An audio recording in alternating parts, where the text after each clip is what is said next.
Bet. All right, welcome to the first episode of the Building Savages cast. This is definitely something I've been looking forward to doing. Me and my man EP Yes, have been sir. good friends for quite some years now. We've had our share doing the Coaches Network, which is something that we did over quarantine.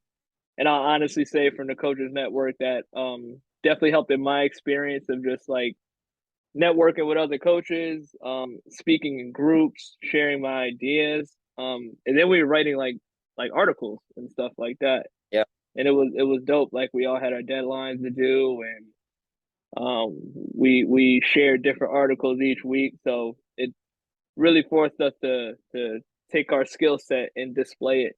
And I just felt like since that moment, and then moving into when I worked at King and I had my internship there, it really taught me how to be more vocal as a coach.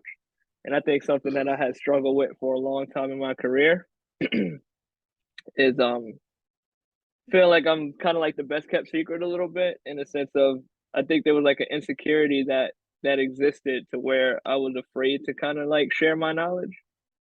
And I don't yeah, know if a lot of other coaches kind of experience that, but over the years, it's kind of just realizing like, hey, there's a market of people that want to listen to me.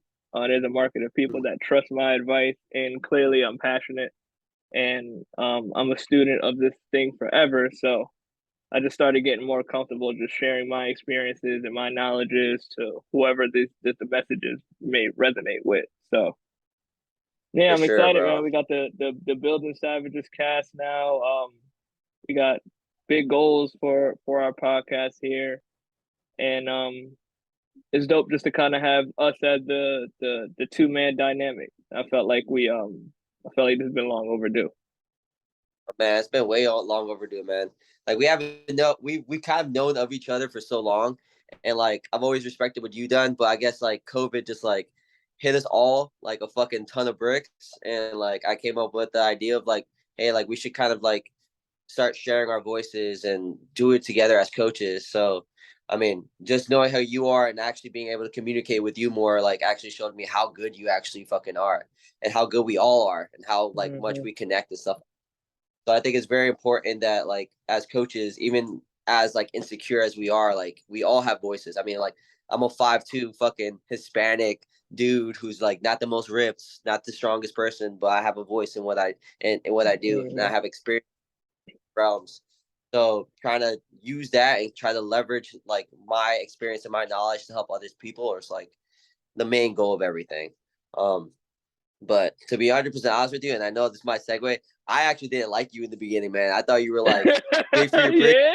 Like that. Oh, I can't This wait dude, to hear this. we go into my boy. Is he going to Apollo? I was like, who's this fucking guy? He's so nice, but I don't like him. I don't like him. Why is he so nice to me? But like, I don't know. It was. I guess that's just the insecurity in me. Just like seeing another dude like just be so fucking cool and so like welcoming. Like just The put nerve me of off in him. the wrong.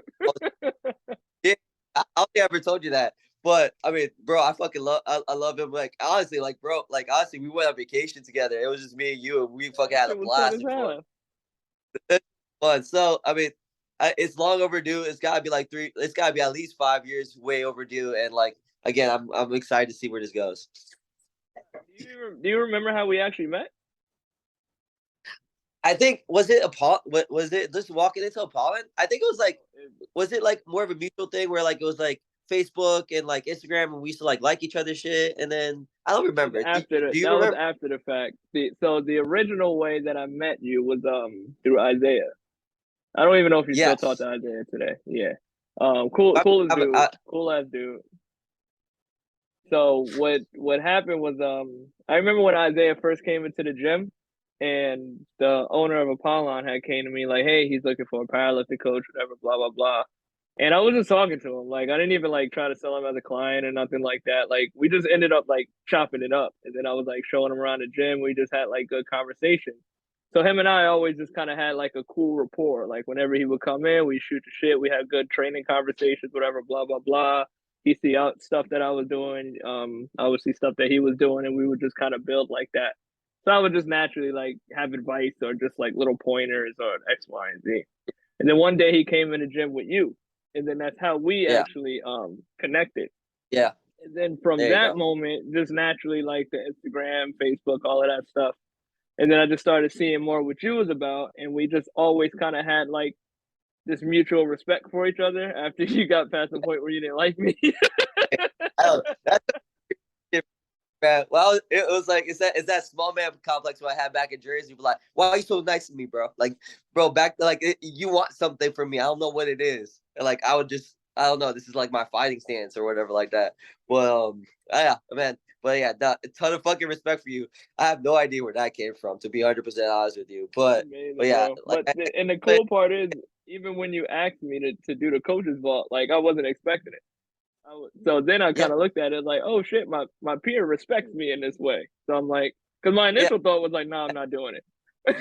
Yeah, I guess it's also vice versa. It's like I was asking random people, but like, oh man, like I was like, I don't think he's gonna say yes.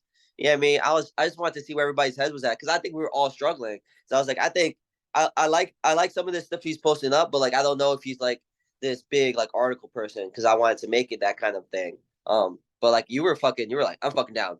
And like from that moment of the quickness of how quickly you were able to be like, I'm down to grow in any way, shape, or form, I was like, all right, this is my boy. That's it. Like, if you find somebody that kind of like hits like same level of fucking commitment, motivation, determination, like you see that shit, you see the dog in somebody, like that's like a good friend for life. And the more like I started going further in my career, it was kind of like I wanted to find more people who thought like me. I think Yeah, like I don't know if maybe it's just like a new trainer mentality or something, but you kind of feel like you're the hottest shit around, or you just like your way is the way that works or whatever. And I'm like, that's just kind of like the young trainers mentality. But then as you start kind of getting into it more and more, it's like, nah, bro, I need to be around more like-minded people like me because I need to yeah. feed this shit off to somebody else. I can't be the only one with this type of thought process. So in And Apollon you for the lose longest, I almost. always yeah. And then Yeah, in Apollon for the longest, I always felt like I was well, after a point I kind of felt like I was starting to be like a big fish in a small pond in terms of like trainers there. Cause the way I thought about training and the way that my brain was starting to go towards training was very opposite of what was around me. So I knew that I had to eventually start training, changing my environment. So I'm like, the direction I want to go and the knowledge that I want to achieve, it can't be from this environment anymore because I just kind of know the mindsets that's already stuck here. There was still a lot for me to learn there, yeah, but it was just that was the ceiling of all the knowledge there because primarily it was a bodybuilding and powerlifting gym. So once you get past that part, and the way that I look at strength today and the way that I look at fitness today, if I never started to change my environment or change the sources of people that I would be around, then I could very much still be in that mindset still today if I never, started to take those chances. So that was like the big part of the coaches vault with me when we yeah. started having those meetups and we started talking. It was just like, oh shit, this is like that next stage of me being around more of those like-minded coaches that I've been trying to find. So now it's like, oh shit, I can learn off of somebody else. Like that's I'm a big student, period, in life. So I'm always trying to figure out what I can learn, whether it's a good, bad, or indifferent. But there's always something to pick up from something if you're looking for it. So Yeah. that's what I'm excited about. Primarily too, getting into the Build a Savage cast that we're doing is just your perspectives and views on certain things, and I know we share a lot of them in certain regards, but that still makes for so many good informational pieces or so many good conversation dynamics Yeah. to where now it's like you can show me a different way of looking Mhm. at something, or for the hell of it, we can play devil's advocate and try to look from somebody else's perspective that might be completely opposite from us, and now we're forced to kind of have a conversation with that. Exactly. I mean, it's also interesting, like the environment, our different experiences, and how we kind of like gel together. And I mean, I think environment and having that different mindset. I mean, again, all of our stuff, like we basically have the same ideals with everything, but how we come up to and find those ideals can be two diverging paths or like that connect. So I think it'll be interesting to see how this goes. What we actually, what I mean, again, we don't talk all the time. So what we actually do vibe with, and what we do gel with, and what actually we don't gel with each other, or like that doesn't really click with us. So it's actually gonna be very Mm-hmm. interesting. I'm really willing to like fucking learn new things, man. I think again, like you said, like you're a student, man. I hate being the smartest person in the room, and I think I'm an idiot. So like you always have to be around people that are always willing to like fucking feed off you or be able to like teach you something new. If you're in that environment where you're stuck, and this goes to like all the new coaches and stuff like that, where you don't feel like you're growing in any way, shape, or form, like you got to go somewhere else. And there's always somewhere else. Like don't feel like if you're stuck, there's always another step that you can take. If you gotta get out of there, you gotta get out of there. For sure. So let's just go into like a little introduction of ourselves. I'll try to simplify this very long journey that I have of mine. Um, Yeah. so I'll be 10 years in my career in October. That is, if I can remember right, it might be like October 13th or something like that. Damn, So you know the I had exact. a very, Yeah. yeah, this, so it's actually pretty special to me because I kind of remember how it all happened. And Mm, so I used to when I graduated from high school, I didn't go straight to college. I didn't go to college until 5 years after I graduated from high school, so I started late. And I just knew when I got out of high school, I wanted to work, and I was gonna work because I was naturally just a worker. But I didn't really know what I wanted to do with life, and I was gonna work at like the Dollar Tree or something, and then I got a call for like a security job. So I ended up taking the security job where I was probably working there, I want to say 2 years. Yeah, 2 years. And the okay. irony is I got laid off on that job while I was on vacation.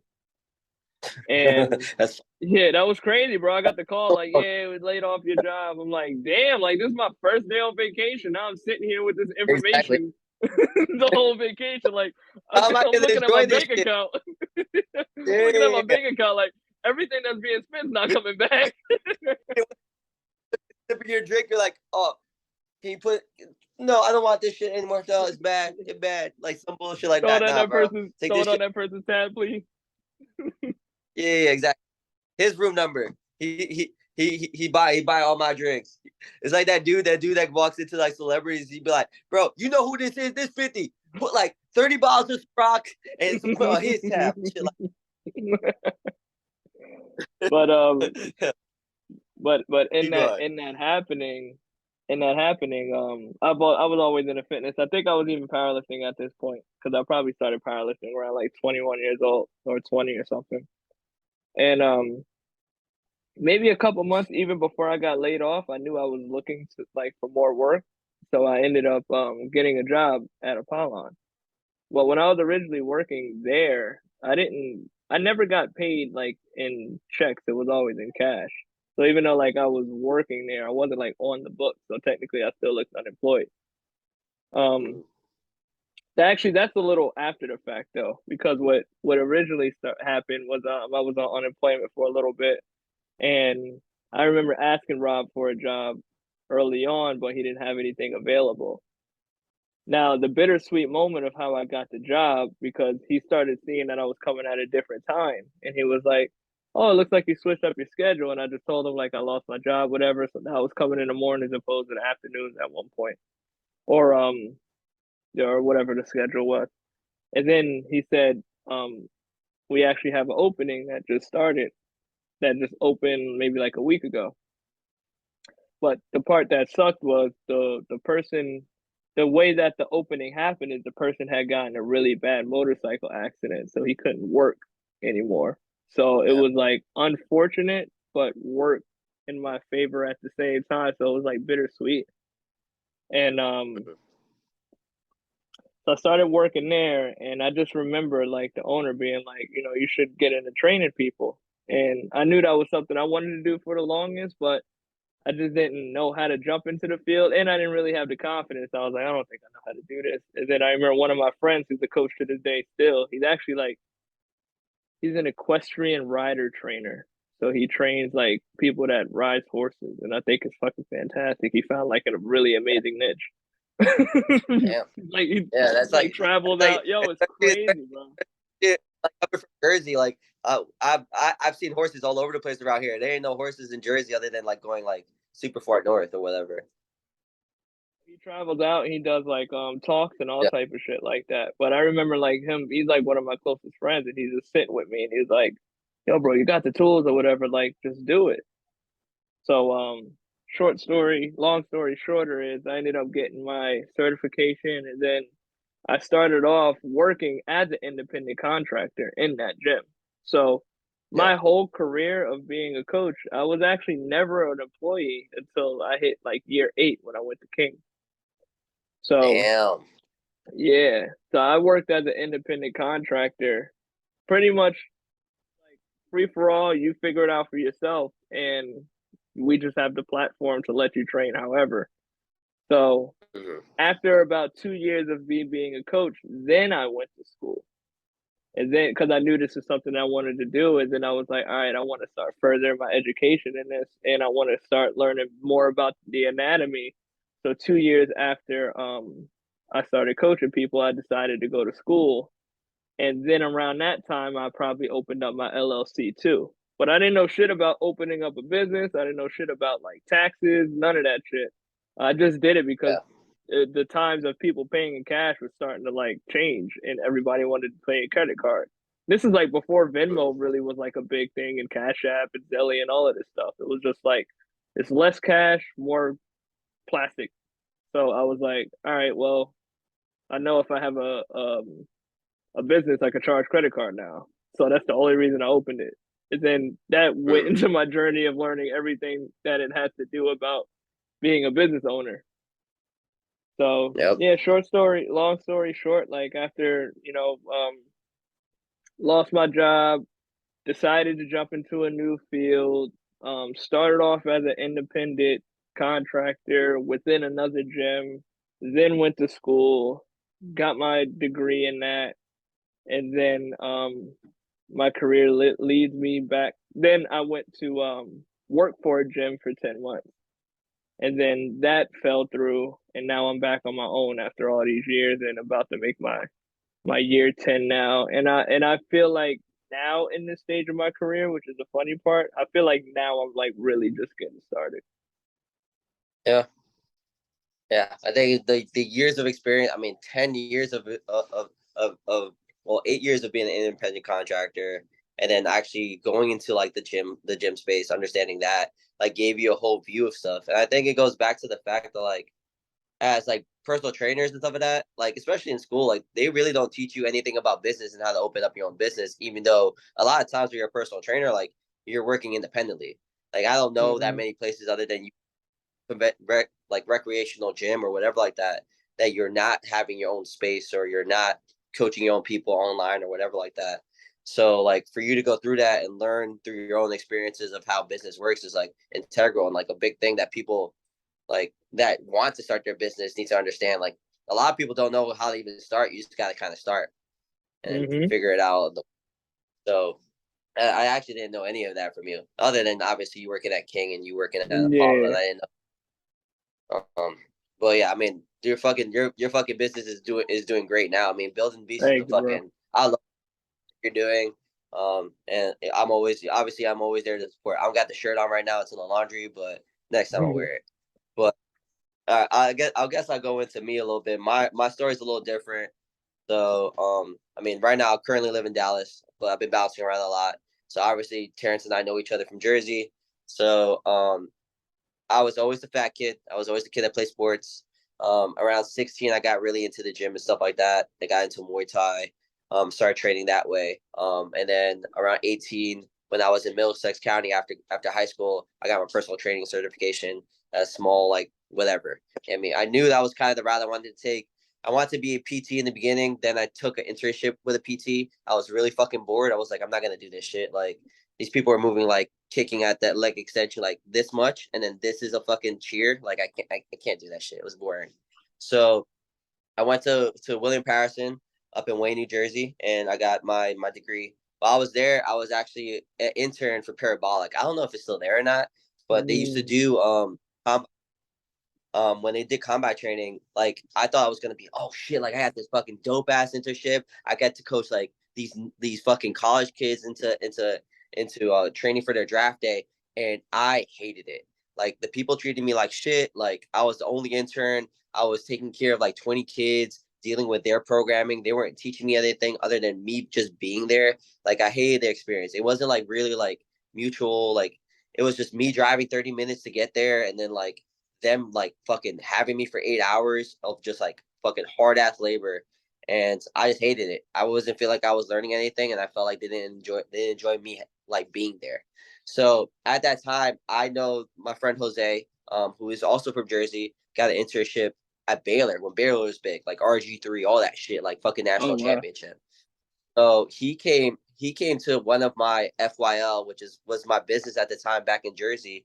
Um, park workout, and nobody else showed up that day. So like he came in, he was like, "Bro, I honestly don't want to work out. Like we can chat it up." And we talked for like 2 hours on the fucking park bench, talking about like what I wanted to do and what he was doing. And like I was like, "Bro, like you're like Air Force intern, like you're in Baylor, you're doing all this fucking dope stuff. Like it's amazing, bro. Like I want to be like you." It's like, "Hey man, like whenever you're done with school, let me know. I'll try to find your internship." I was like, "All right, cool." So after I got that horrible experience, he was the first person I texted. I was like, "Bro, like I want to keep doing this, but I feel like this was such a bad experience for me. Um, what you got?" And then like as he was transitioning out of Baylor, he actually got a job at Syracuse, and at that job in Syracuse, like he got me an internship. It was only supposed to be 10 weeks, and 10 weeks turned into a year. So like I wasn't Oh expecting to wow. be there very long. I ended up like graduating, and then the day after I graduated, I moved to Syracuse in this like 4 bedroom apartment with like three other interns. And I mean, I worked from like 4 a.m. to like 4 p.m. And then I worked at Dick's for like 5 to 8 just to make money to pay for rent and stuff like that. So like it was fucking hard work, but I enjoyed every fucking second of it. Every fucking second of it. Just got to go to the field, travel, all that stuff. Um, and then like the time came where like I was like deciding what I wanted to do. My parents moved to Texas. They live in Baytown right now, which is outside of Houston. And I was like, like I don't know if this is for me, bro. Like once you go into a college setting, like that's your life, bro. Like there's literally nothing other than Syracuse Hmm. football and then make a little bit of money and having food. Like that's the only thing I thought about, and powerlifting, but that's beside the point. But so I was like, all right, I'll leave. I'll go to Baytown, see what Houston has to do.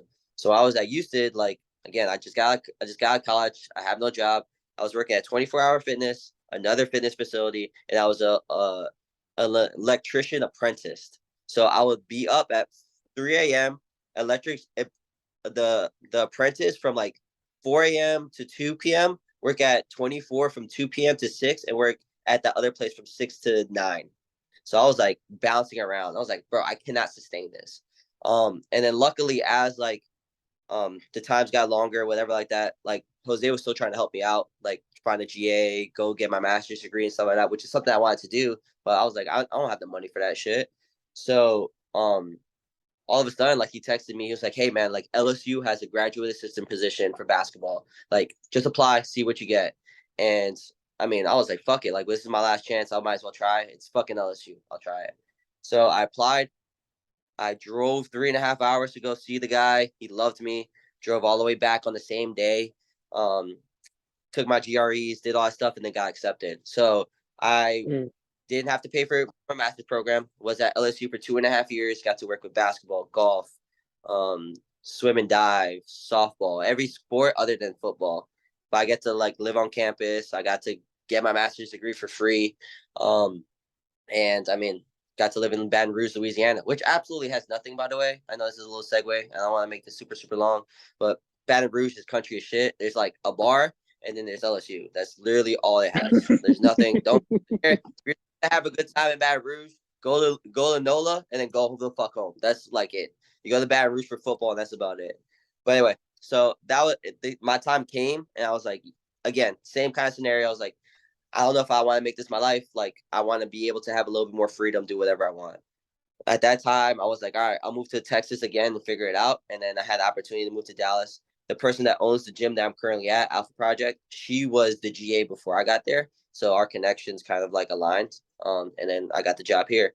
So I've been here ever since. So I've been in the business probably like about 10 years, if so. I don't know the exact date like Terrance. It isn't like a big staple in my life, but I know I've at least been doing this since I've been 18. Done a little bit of everything. Meaning blah blah blah whatever. Okay. Oh, I forgot my meeting thing. I don't. You Yeah, should have 10 called. minutes.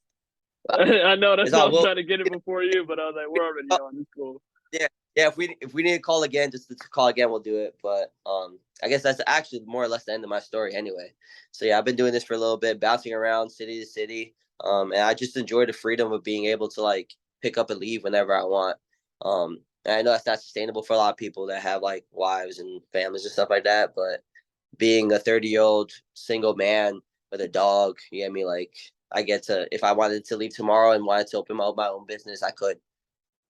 So, you know what I love Yeah, about our stories is like, even though they're completely different, and like both of our timelines are roughly the same. Like you might have me beat by like a year or what so. But it's like our stories are so different. But one thing that you hear is just like taking advantage of opportunity. And not only just yeah, taking advantage of opportunity, but like getting yourself around new environments, networking yourself, talking to people, and just fucking being persistent, bro. And I think what gets missing, especially like in a lot of new coaches and or even just kind of like the era that we live in, I think a lot of people see the finished results so much that they don't really understand the process of what they're looking at today. So like they might be yeah. looking at a Simply Savage and like, oh man, he's killing this online thing and he's like got all these people coming into his classes and stuff. And it's like that shit don't happen by accident, bro. Bro. Like there's so much Like shit that that gets you to this point.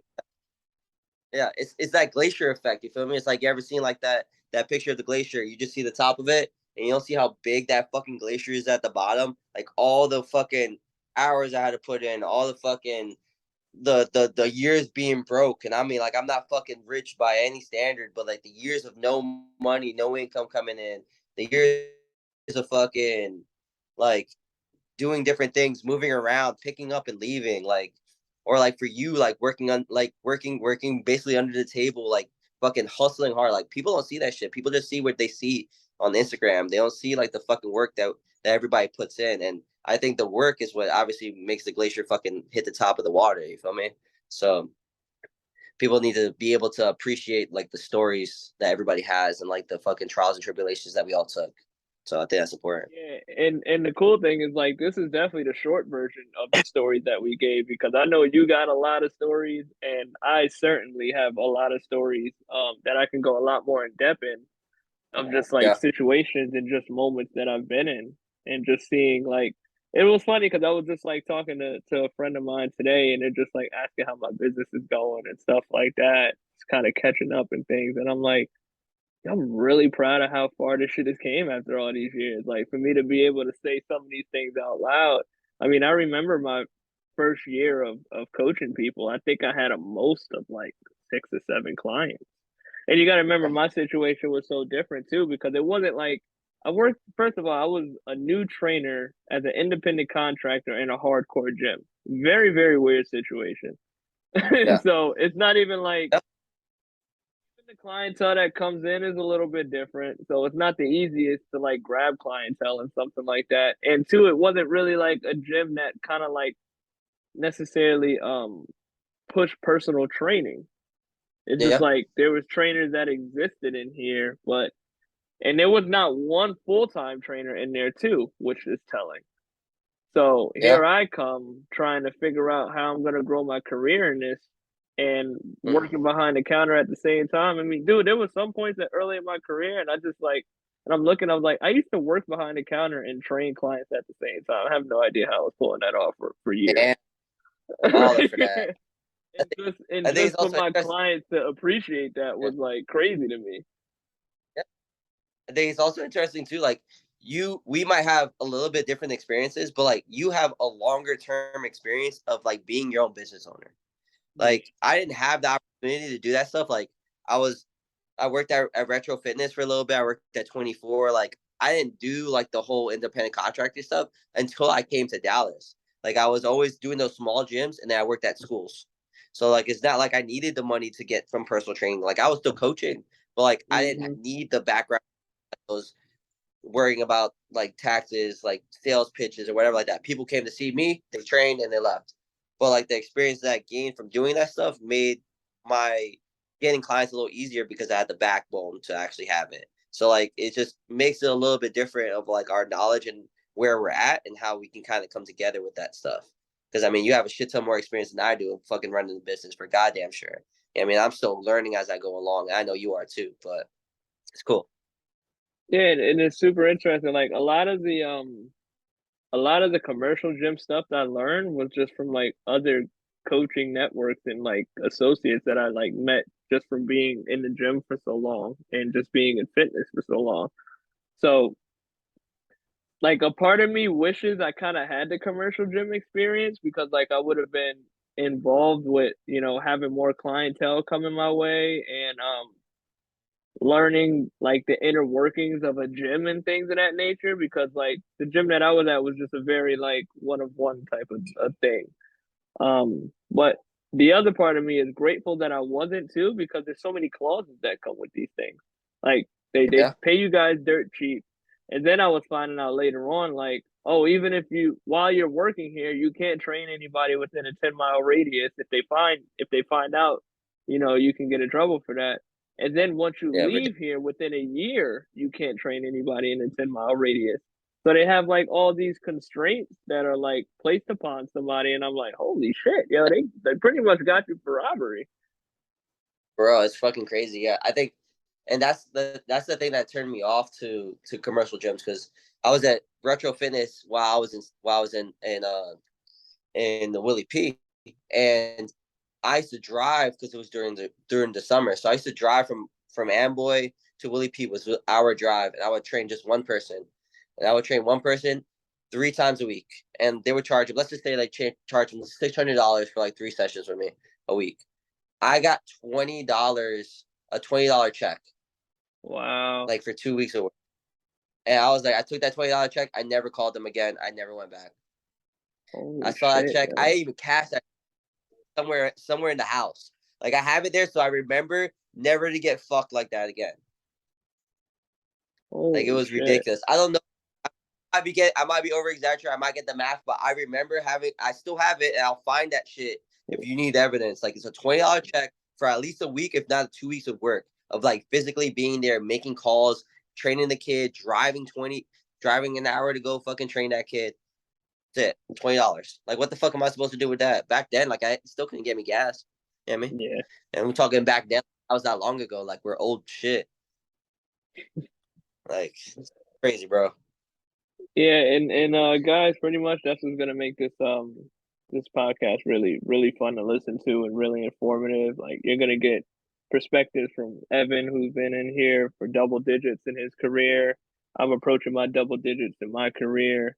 Just listening to the stories that we have, listening to the education that we have, listening to our perspectives on training in a various range of different topics. Um, Listening to different mindset, training modalities. So yeah, this was our introduction.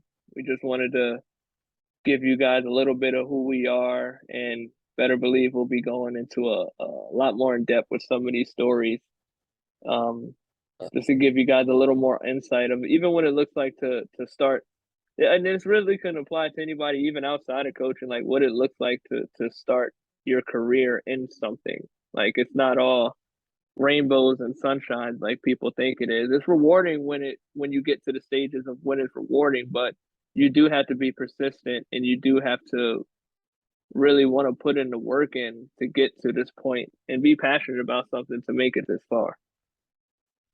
Yeah, I think one of my mentors said this to me, and it really like stuck. It's like you have to be in health and fitness because your desire to help other people. You are not going to make a shit ton of money doing it, and it's going to take a while for you to make a shit ton of money. Some people never make the shit ton of money that they want. Mm, Like it's really your desire grow and help people that will propel you and be persistent or propel you to success. I think people forget that. They try to get into it because I can charge $100 or whatever a session. Like if you're bitching about the money and stuff like that, like take it from me. It'll take forever for you to build a client base, but it's gonna take even longer for you to make the money that you think you're gonna make. And that's fine. You know what I mean? Because that's if you guys are in here for the money, then you need a fucking another. I'm sorry, you're gonna need. I lost my train. I think we're going into before I fucked up the Zoom thing. I Yeah, think we're the Zoom cut us off, guys. So we're here to my continue fault. out. I'm not paying for Zoom Premium like some people. I'm sorry. I'm like I ride that shit out. But I kind of forgot where I was going. But I think it was more the fact that something about our experiences and how like we can actually like um oh, I remember where we're going from. It's like not making the money like super early. Yeah, I mean it's like it's gonna take forever to build a client list. It's gonna take forever to make enough money to do this stuff.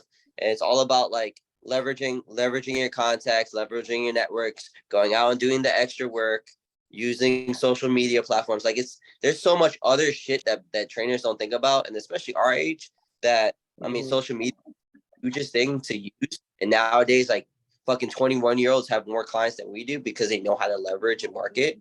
Um, that just changes the whole dynamic of stuff. So I think people need to. I think the podcast is going to help people understand like this is a very long term thing. That's all I was trying to say. For sure. Yeah, I think you closed that out nice, man. So, yeah, episode 1 is done. We talked a little bit about episode 2. Well, we didn't have the Yeah, recording while we going were because Zoom cut us off. so the more of the story while we fucking linked up, like we just talked about the next one, and the next one's gonna be fire. And I mean I'll give you like a little like quick little synopsis so you guys can get like a little itch and be like, oh shit, like this could be dope one. I want to watch it. Cool. So it's about the Comfort Crisis, the book by Michael Easter. If you guys haven't read it or anything like that, like look it up, look the synopsis. We're gonna go over a little bit because it's right now the book that I'm reading it, and we're gonna try to like correlate it to our lives and how we can help like other people kind of deal with the comfort crisis. That's all I'm gonna leave it to. That's just a sneak peek. Perfect, bro. I appreciate you like always, man. Good conversation, and I'm looking Appreciate forward you. to the next episode. Yeah, bro. Looking forward to like a fucking 1,000 episodes, bro. Like I'm so hyped about this. People don't understand. Like I Yeah, mean, man. again, like, it's long fucking overdue, and this is the way we should have done it 3 years ago. Who would have known if we'd done 3 years ago where the fuck we'd be? But that's all a part of the experience, right? And even if we're just letting something be premature and just letting it grow into whatever it's going to grow into, letting the production naturally just grow into whatever it's going to grow into. And I think sometimes in life, I actually put on my story earlier today, like if you overthink, do more, and if you're an impulsive person, think more. So Yep, this is just our version of just doing more right now. Just exactly. do it and then just kind of let the process turn into whatever the process is going to take you to be, just literally how our careers turned out to be. So that's why we're Yes, here sir. talking on this podcast today and being able to share this information with you guys right now. Yes, sir, man. Appreciate anybody that's listening to this. All right. Catch you next week, bro. Yes, sir. You too, bro.